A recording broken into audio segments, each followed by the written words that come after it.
Baldur's Gate 3 can be a tricky game during its opening hours.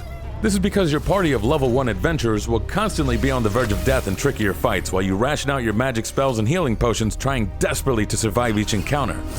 You don't have to suffer due to your party's inexperience, as there are magic items and loot all over the place. These include magic items that are hidden but are worth finding, as they provide powerful passive boosts that'll help you in every battle.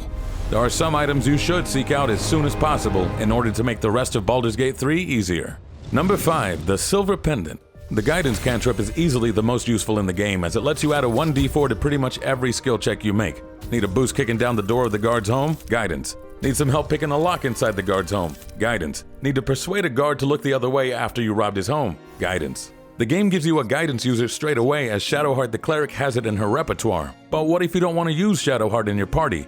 She's notoriously grouchy during the first few hours of gameplay, what with the tadpole in her brain and all, and some players might want to leave her in the camp. But guidance is so useful that players are strong-armed into keeping her anyway. Luckily, you don't need to keep Shadowheart around if you don't want to. There's a cliff not far from the waypoint near the Emerald Grove, but you'll need to jump pretty high to get there.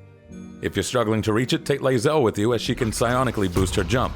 Once you're on the cliff, follow the path around until you reach a ladder. Climb the ladder, and you'll come to a camp with a skeleton. Search the skeleton, and you'll find the Silver Pendant.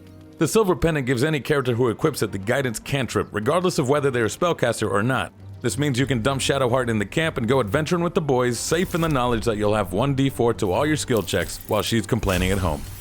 Number 4. Ring of Color Spray.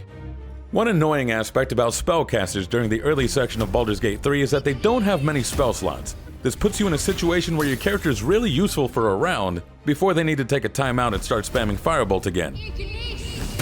But what if there was an item you could find early on that could give you a level 1 spell that you could spam every battle? Once you reach the Emerald Grove, make sure you're fully healed and have Lae'zel in your party, as you're gonna need her jumping powers once more. You'll notice when you head off near the cliffs that there is singing coming from the rocks. Come a little closer and boom, there's a group of 5 harpies on the rocks. This fight is doable at level 2 or 3, but make sure you go in fully rested and hit those winged Lionel Richies with your strongest spells, items, and attacks in the first round. This is because they have a siren song power that can stun your characters. Once you have defeated the harpies, head down to the beach and follow the little islands in the water. You'll eventually see a nest on a cliff in the distance, but it'll be out of reach for your characters. This is where Lae'zel comes in, as her psionic jump boost will allow her to clear the gap. Inside the harpy's nest is a ring of color spray. Whoever equips this one ring will be able to cast the color spray spell once per battle, which is a huge deal for your spellcasters at this point in the game. Because when you cast color spray, you can blind up to 33 hit points worth of creatures. This is going to be very useful, especially as you're going to be fighting mobs of weaker enemies like goblins throughout most of Act 1. And being able to spam this ring's power is going to make those battles a hell of a lot easier. Number 3. Getting the Druid's treasure early. If you decide to help out the people in Emerald Grove, save Halsin the Druid, and defeat the goblins, you'll be rewarded with some amazing loot. But what if you don't want to help the Grove? What if you want to play an evil dude who wants to watch the world burn? Does that mean the Druid's gear is out of your reach?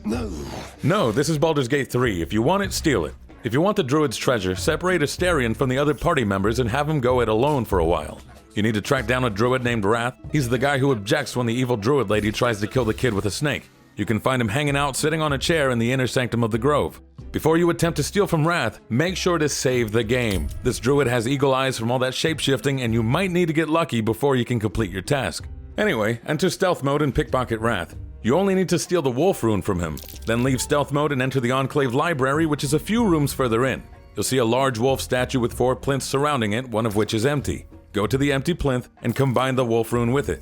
You can now select all 4 plinths, causing blue light to shine on them. Select all 4 and the wolf statue will be replaced with stairs leading to a new area. Congratulations, you're now in the Druid's hidden vault, which is filled with all kinds of useful items, including the Robe of Summer, one of the first magical set of robes, and a powerful glaive called Sorrow. Grab the loot and leave, and the Druids won't even know you were there. Number 2. The Zhentarim Basement. In D&D lore, the Zhentarim are ruthless criminals and shady mercenaries, which also means they have access to the best loot. There's a hidden Zhentarim hideout in Act 1 of Baldur's Gate 3, and to find it, you'll need to reach Joaquin's Rest, which is north of the Blighted Village. To reach the Zhentarim hideout, leave Joaquin's Rest via the northwest exit, and you'll notice a building blocked off by crates and barrels. Move these, and you'll enter their hideout. There's one problem though, these hardened criminals are ready to blow up the base at any time thanks to traps and oil all over the place. Luckily, you can use a Detect Thought spell or scroll to read the mind of the guard and learn the password. Use this to reach the heart of the base and persuade the head honcho that you're here to help.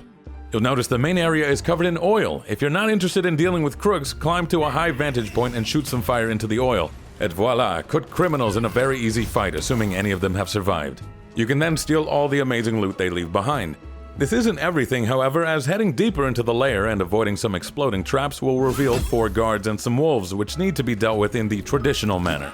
Kill the guards, getting past them will lead to rooms that are filled with amazing loot, the best of which is a pair of gauntlets called Abyss Beckoners, which grant summoned creatures resistance to all damage types except for Psychic, at the cost of repeated saving throws against madness. And even if you don't want the gloves, you can sell them for a lot of cash. Number 1. Teleporting into the treasure chamber. This last trick requires the use of the Misty Step spell, either through a character's ability or through an item.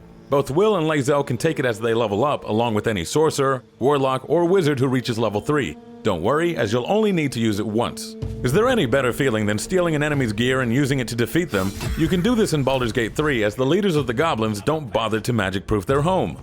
Assuming you don't go in guns blazing, you're welcome to pass through the goblin camp and enter the Shattered Sanctum. In the north part of the map, the hobgoblin Draw Ragzlin is performing a ritual to communicate with a dead mind flayer. Ignore him and stick to the edge of the room, heading north to a locked gate. Behind this gate is a treasure chamber with some amazing loot, but there are lots of drow elf guards in the area, and if you try picking the lock, they'll stop you straight away. If you play the game as the good guys, you can kill all these enemies and take a key, but it will be a hard fight early in the game. Or you can just cast the Misty Step spell, enter the treasure chamber, grab all the loot, then either Misty Step or fast travel out. Boom, the guards won't even say anything as you'll be in and out before they notice. Inside the treasure chamber, you'll find some amazing items, including the Amulet of Saloon's Chosen, Infernal Iron, Gloves of the Growling Underdog, Spring Step Boots, as well as some gold and gems. So, with all this treasure in your pocket, you should have a far easier time surviving the terrors of Baldur's Gate 3. Simply having access to magic items will make your party a lot stronger, as they won't have to rely on their finite spells and abilities, especially as there's no benevolent D&D dungeon master to bail you out if things go wrong.